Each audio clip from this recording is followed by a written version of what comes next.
Olá, graça e paz a todos aqueles que nos assistem. Hoje eu vou falar de um tema extremamente importante. E antes de começar a entrar no tema diretamente, gostaria que todos aqueles que estão nos assistindo refletissem numa questão. Eu pergunto, qual a validade de uma lamparina se nela não há o combustível ali para acender o fogo? Qual a validade de uma lâmpada sem energia elétrica? Qual a validade de um castiçal sem o óleo dourado, que é o azeite? Então, qual a validade destas coisas sem a parte principal? Para que serve uma lâmpada se ela não serve para ligar? Ela não serve para nada. Não serve para nada. Assim, a mesma coisa com o castiçal. E como nós vemos em Apocalipse, no capítulo 1, castiçal, candelabro, ele representa a igreja. Enquanto o azeite dourado, a energia elétrica da lâmpada, seria a representação, então, como nós vemos em Zacarias, ali no capítulo 4, seria a representação do Espírito Santo. E essa ilustração ela nos mostra que a igreja, sem o Espírito Santo, ela não tem valor algum. Não tem valor algum, não serve para nada. E é sobre esse tema que nós vamos estar tratando aqui neste vídeo e em alguns outros. Sobre o Espírito Santo. Porque sem ele, de nada vale a igreja. Sem ele, de nada vale o cristianismo. Sem ele, nós temos a mesma religião formal que tinham os fariseus, que tinham os líderes religiosos da época de Jesus. Uma religião totalmente distante de Deus. Portanto, o nosso foco aqui é o Espírito Santo. Há um texto que diz: onde quer que se fale pouco sobre a necessidade do Espírito Santo, ali haverá sequidão espiritual. Então, o nosso foco é o Espírito Santo. Nós entendemos na Bíblia que Jesus prometeu este poder para os discípulos, para todos aqueles que viessem seguir a Jesus. E olhando hoje ao nosso redor, vendo a situação da igreja, qual é a situação da igreja? Estamos quase todos, como igreja, mornos, é o que diz a profecia sobre nós. Estamos mornos, precisamos urgentemente do poder do Espírito Santo. Mas Jesus prometeu este poder e nós nos perguntamos o que é que falta para nós recebermos a plenitude deste poder. O que é que falta para a igreja cristã ela ser realmente preenchida com o Espírito Santo e assim poder finalizar a obra de pregação do Evangelho neste mundo? O que falta? Essa é uma pergunta importante a ser feita. E nós vamos ver então, segundo a palavra, o que nos diz sobre isso. É interessante que quando nós vamos até Apocalipse 14, Jesus ele deixou 3 mensagens especiais para o último povo que vai viver na terra. E depois dessas 3 mensagens, a partir do verso 14 até o verso 20, ele fala sobre a volta de Jesus.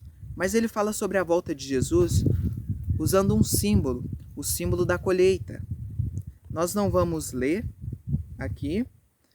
Recomendamos aos irmãos que leiam em casa, Apocalipse 14, do 14 ao 20. E os irmãos vão ver ali que existe 2 colheitas. Então é como se ele pegasse o símbolo de uma colheita e aplicasse esse símbolo à volta de Jesus. E é como se ele dissesse que haverá 2 colheitas. Mas é interessante que nós vemos aqui no verso 15 e também no verso 18, que nessas 2 colheitas, o fruto ele está maduro. E isso é uma característica muito importante. Nós vamos ver o que significa isso e qual a relação disto com o Espírito Santo. Então, quando nós abrimos em Tiago aqui um pouco para trás de Apocalipse, no capítulo 5, no verso 7, ele diz assim: Sede, pois, pacientes, irmãos, até a vinda do Senhor. Mesmo contexto. Eis que o lavrador espera o precioso fruto da terra e o aguarda com longa paciência até que receba a chuva temporã e serôdia. Este verso está dizendo que o lavrador, representado como Jesus, como nós vemos em Apocalipse 14, ele está com uma foice na mão, ele aguarda o precioso fruto da terra. Este precioso fruto da terra é o fruto maduro. Agora, o que ele espera para que isso aconteça? Ele aguarda com paciência até que receba a chuva temporã e a chuva serôdia. Este é um símbolo muito importante na Bíblia. Este é um símbolo que nós encontramos lá no capítulo 2 de Joel. Ele diz que ele faz uma relação entre a chuva serôdia e a temporã e a descida do Espírito Santo. Ou seja, a chuva, essas duas chuvas que fazem com que o fruto amadureça, é uma representação então da descida do Espírito Santo sobre o povo de Deus. O povo de Deus é a colheita que Jesus plantou, como nós vemos também numa parábola de Jesus. O povo de Deus é a colheita, e essa colheita, para ela amadurecer, ela precisa das duas chuvas. A primeira chuva é a temporã. A segunda chuva é a chuva serôdia. Então vamos pensar um pouco. O que será que é este fruto? Nós somos a colheita, nós não somos o fruto. Então, o que seria o fruto da colheita maduro? Bem, é só nós pensarmos um pouco. Jesus disse que nós conhecemos a árvore pelo fruto. Ele estava falando sobre o caráter de uma pessoa. Você conhece uma pessoa pelas suas obras, pelo seu caráter, pelo que ela faz. Então, se o caráter de uma pessoa é mau, isso quer dizer que ela é uma pessoa má. Se o caráter é bom, quer dizer que ela é uma pessoa boa. Então, o fruto de uma pessoa é o seu caráter. Assim, o fruto maduro seria um caráter maduro. Nós vimos que em Apocalipse 14 existe duas colheitas, dois tipos de fruto maduro. Ele é para o juízo, que é as uvas, do verso 18, que vão ser pisadas no lagar de Deus. E o outro fruto, ele é primícia para Deus. O fruto que vai ser pisado no lagar de Deus, ele é um fruto mau. E é um fruto que está maduro. Ou seja, é um tipo de caráter mau e maduro. Serão pessoas que são más e vão amadurecer para o mal. Ou seja, pensa numa pessoa má. Agora, imagina essa pessoa amadurecendo. Imagina uma pessoa se tornando ainda mais má. É por isso que, segundo a profecia, as mães comerão os próprios filhos, porque amadurecerão para o mal. Ao mesmo tempo, nós vemos um outro tipo de caráter no tempo do fim. Um caráter que ele vai amadurecer para o bem. Amadurecer para o bem. Ou seja, uma pessoa boa, ela vai realmente estar madura. E nós podemos pensar qual seria o grande exemplo de um caráter maduro. Nós vemos na palavra de Deus, lá em Efésios, qual é este grande exemplo de um caráter maduro para o bem. Então, nós lemos assim em Efésios. Efésios 4:13, ele nos diz: até que todos cheguemos à unidade da fé e ao conhecimento do Filho de Deus, a homem perfeito, à medida da estatura da plenitude de Cristo. Então, aqui está o grande exemplo do que é um fruto maduro, à medida da estatura da plenitude de Cristo. Um caráter bom. Se nós queremos saber como é um caráter bom, é só olharmos para Jesus Cristo. Este é um caráter maduro, este é realmente um fruto maduro para o bem. Jesus Cristo. Isso quer dizer que as pessoas que vão estar vivas quando Jesus voltar, elas vão ter o caráter maduro de Jesus Cristo. Nós podemos fazer o inverso disso. O caráter maduro para o mal é o caráter de quem? Se o caráter bom é de Jesus, o caráter mau é de Satanás.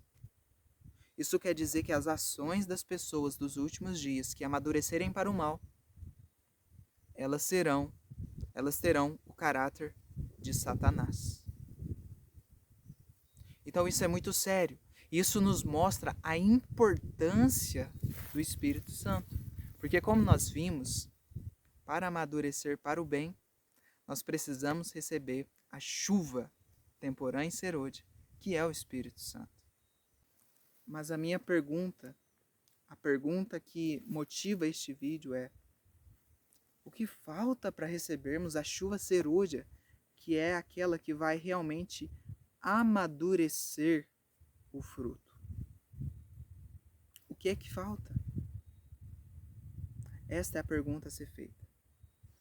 E essa é a pergunta que tentaremos responder. Então, há uma parábola que ela vai nos ajudar a entender essa situação. Em Marcos capítulo 4, Jesus ele conta a seguinte parábola que vai nos ajudar a entender.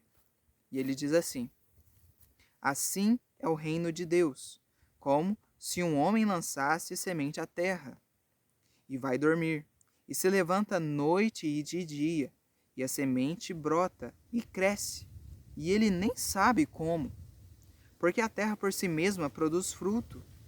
Primeiro a folha, depois a espiga, e por último o grão na espiga. Mas quando o fruto está maduro, imediatamente ele mete a foice, porque é chegada a colheita. Então, Jesus, em sua incrível sabedoria, ele compara o reino de Deus com uma colheita. Ele compara toda a história da terra com o crescimento de uma planta. Então, para nós entendermos toda essa questão que nós estamos vendo neste vídeo, nós precisamos entender qual é o processo de uma planta. É isso que Jesus está nos chamando a fazer. Nós já vimos que a chuva serôdia, ela serve para amadurecer o grão. Ou seja, ela vai servir para nós estarmos na medida da plenitude da estatura de Cristo Jesus. É para isso que Jesus vai enviar a grande porção do Espírito Santo. Então nós vamos entender essa parábola e vamos entender ela até num cumprimento histórico de toda a situação. Jesus ele começa a parábola dizendo que primeiro um homem lança semente à terra. Ele joga a semente à terra. Este homem é Deus. Sabe qual foi a semente lançada?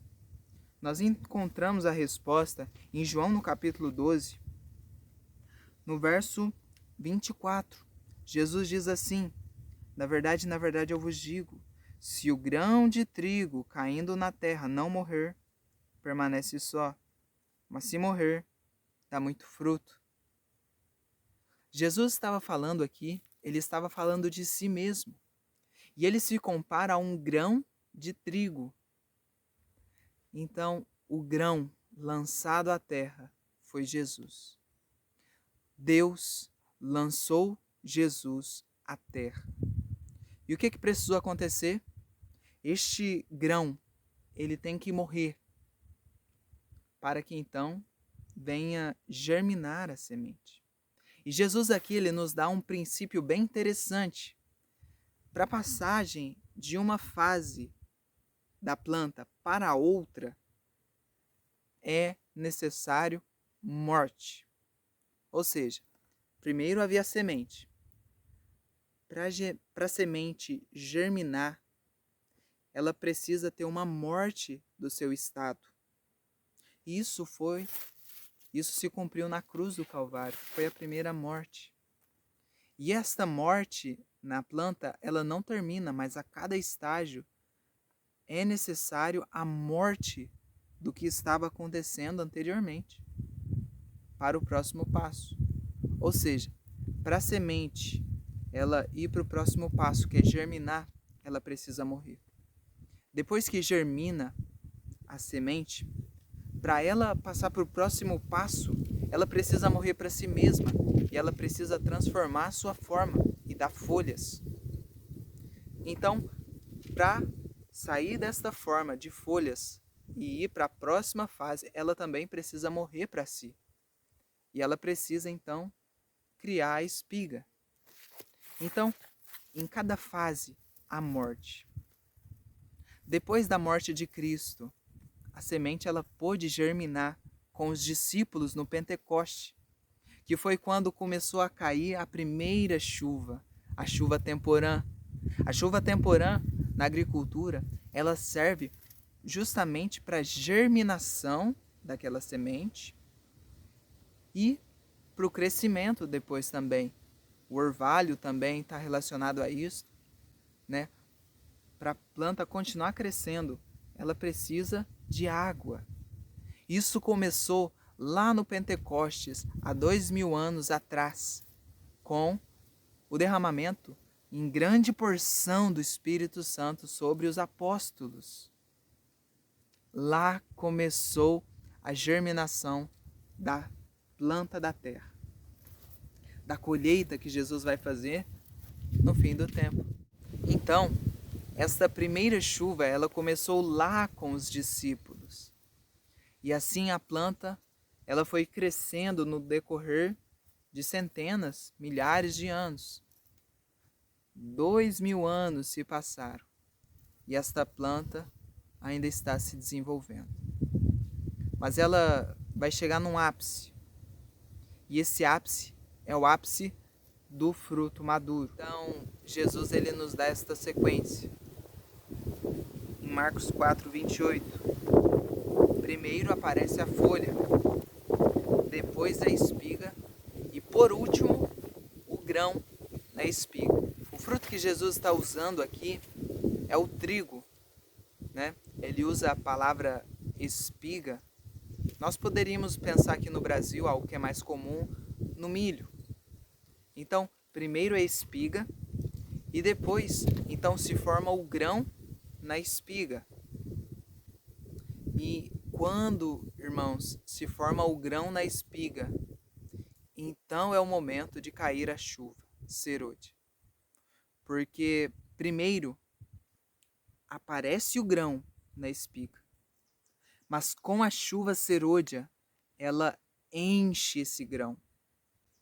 Então, antes da descida da chuva serôdia, é necessário aparecer o grão na espiga. Antes da grande descida do Espírito Santo sobre nós, é necessário aparecer o grão na espiga. Nós poderíamos dizer, irmãos, como ainda não caiu a chuva serôdia, na nossa ilustração, no momento em que vivemos, a espiga foi formada, mas ainda não se tem o grão na espiga. Porque quando tiver o grão na espiga, então a chuva serôdia ela é derramada. O que acontece se a chuva serôdia ela for derramada sem o grão estar na espiga? Bom, vai amadurecer o quê? Se não existe grão na espiga. Se o milho ainda não tem grão, como ele vai amadurecer? Como ele vai crescer e ficar amarelinho, pronto para ser quebrado e comido? Não, precisa do grão. Não basta ter apenas espiga, precisa o grão na espiga. Então, esse é o ponto que nós vamos focar aqui neste estudo. que nos falta é o grão na espiga. Podemos pensar nisso numa forma geral, na igreja de Deus. O que falta na igreja de Deus é o grão na espiga. O que falta na nossa vida individualmente é o grão na espiga. Precisamos do grão na espiga, não temos o grão na espiga. Não temos o grão na igreja. Mas o que será que é esta representação? O que será que significa isso? Bem, quando nós vamos a um texto muito conhecido, Gálatas 5, 22 e 23, ele vai falar sobre este fruto que Jesus espera ver na terra para que ele possa lançar a foice. É o fruto do Espírito.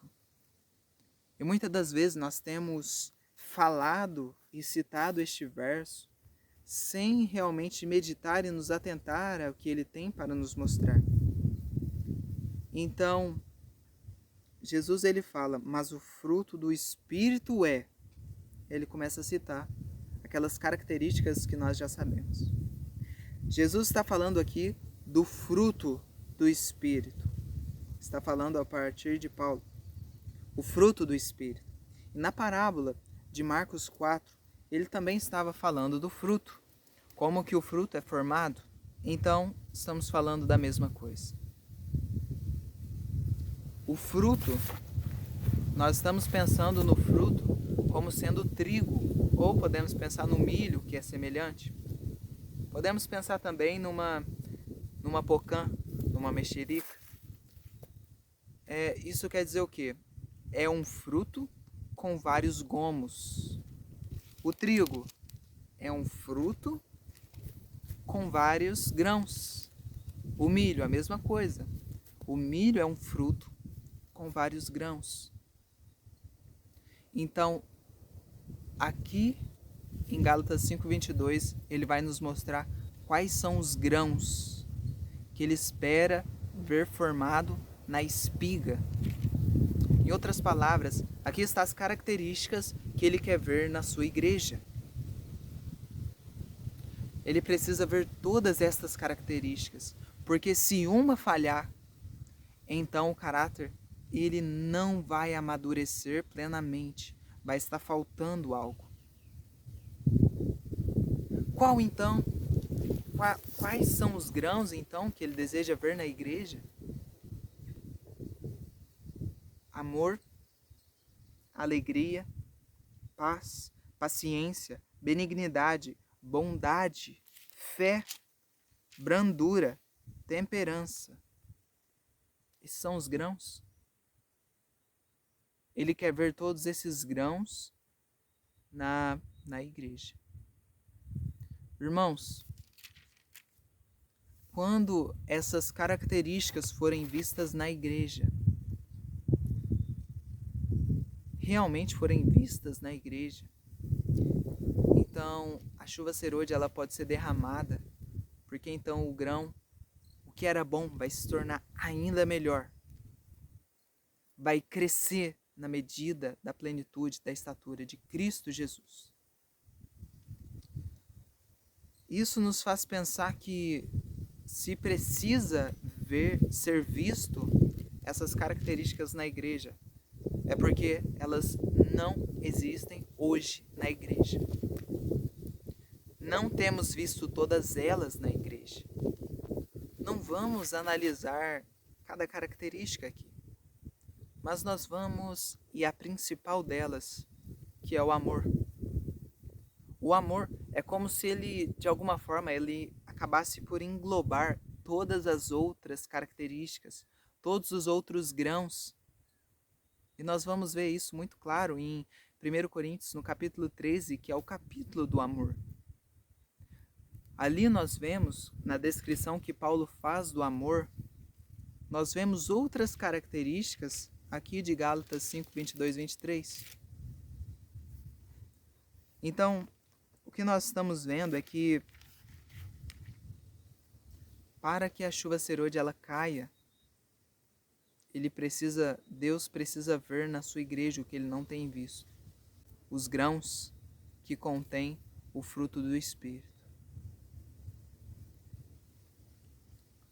A primeira característica que nos falta é o amor.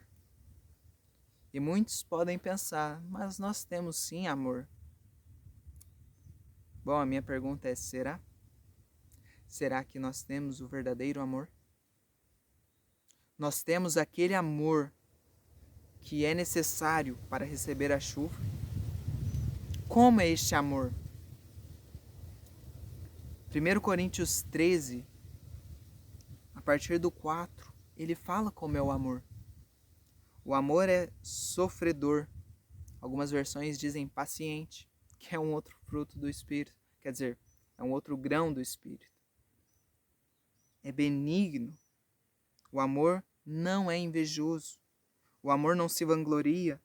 O amor não se envaidece. Não se comporta indecentemente. Não busca os seus interesses. Não se irrita facilmente. Não pensa mal.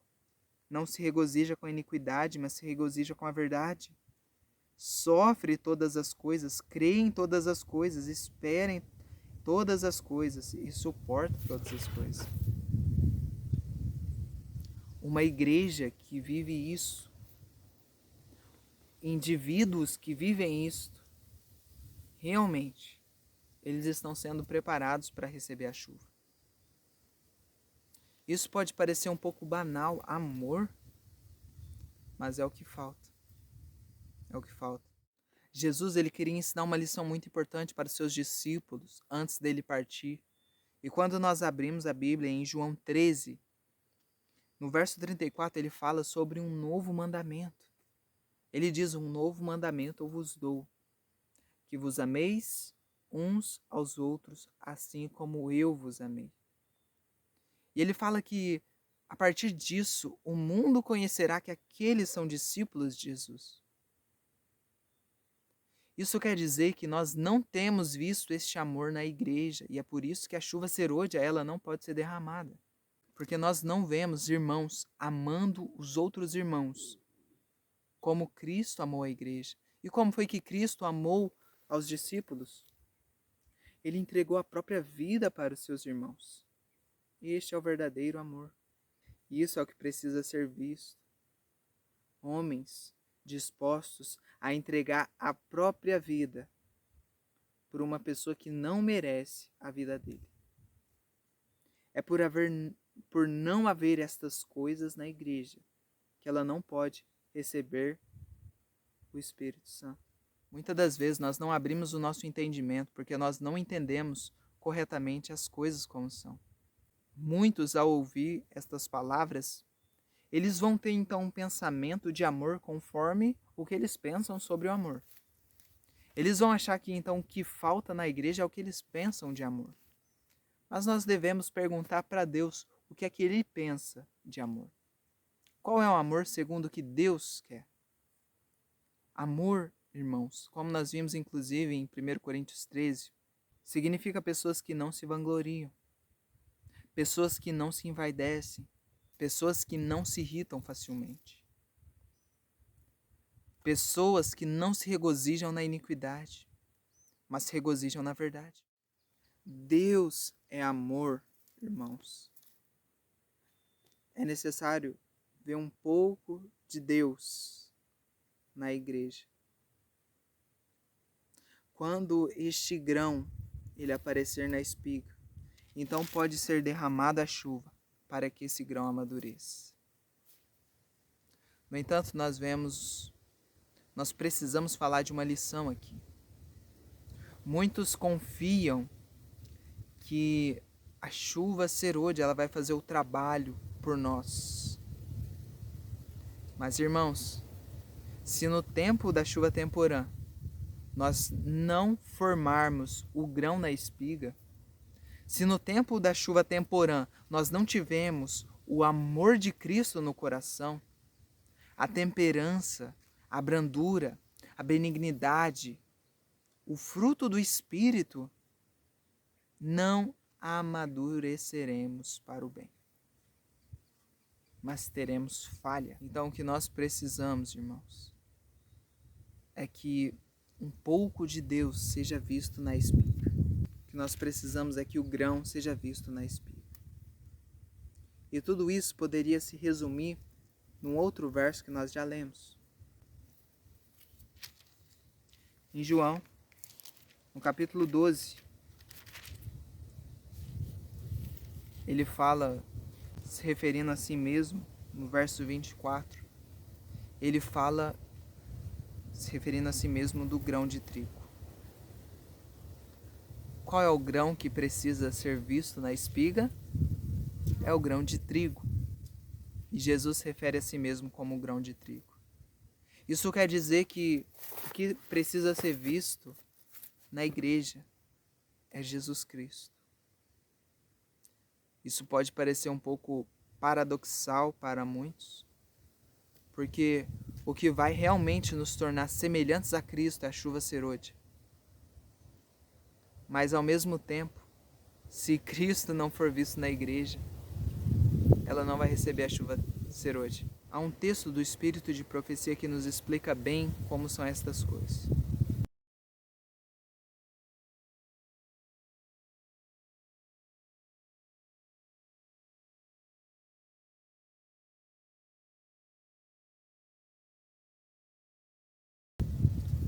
O homem precisa andar segundo o conhecimento que ele tem de Cristo Jesus. Ou seja, segundo a luz que nós conhecemos. Aquele que anda segundo a luz que ele conhece, esse vai receber a grande porção do Espírito Santo, que é a chuva serôdia, sobre ele. Então, o que ele tem vai amadurecer e vai refletir plenamente a Jesus Cristo. Ou seja, o homem precisa andar conforme a luz que tem. E quando nós chegarmos no grau de apresentar os grãos do Espírito na espiga, receberemos a chuva. O convite deste vídeo é para que nós manifestemos o fruto do Espírito. Para que nós primeiro aceitemos que nós não temos o fruto do Espírito. Neste vídeo nós mencionamos que para passar de um estágio para o outro é necessária a morte. Então o primeiro passo, irmãos, é morrermos para o eu. Aceitarmos a nossa condição, aceitarmos que não temos o fruto do Espírito e buscar diligentemente este fruto. Enquanto a chuva temporânea está sendo derramada sobre a terra, Deus, ele tem enviado o Espírito Santo. Não é da parte de Deus que nós não recebemos o Espírito Santo, mas é por parte da falta de firme decisão do homem. Então, irmãos, aceitemos a nossa condição maligna de Laodiceia. Morramos para o eu, para que possamos passar para a próxima fase do nosso desenvolvimento. Para que possamos apresentar os grãos de trigo na espiga. Para que nós possamos apresentar Cristo no nosso coração. E então, quando uma igreja estiver assim preparada, então ele pode derramar a chuva serôdia e completar toda a obra. Neste vídeo nós focamos no bem que precisa ser visto na igreja. Ou seja, os grãos que precisam ser encontrados na igreja. O grão do amor, o grão da paciência, o grão da bondade, da benignidade, da temperança, do domínio próprio. Essas são as coisas que precisam ser vistas. Mas, irmãos, uma planta que contém doença, que contém folhas em excesso, ela precisa de uma poda. No próximo vídeo, então, nós vamos mencionar as coisas que precisam ser tiradas da igreja, para que possamos receber a chuva serôdia. Irmãos, busquemos ardentemente o Espírito, para que a igreja possa amadurecer, para que nós possamos ser ceifados, para que nós possamos estar no banquete que Deus está preparando para nós. que o grão de trigo, que é Jesus Cristo, possa ser visto na espiga do coração de cada um que está assistindo. Que possamos andar conforme a luz que nós conhecemos de Cristo Jesus, para que então possamos refletir plenamente a Jesus Cristo. Que todos fiquem na paz e na graça de Jesus.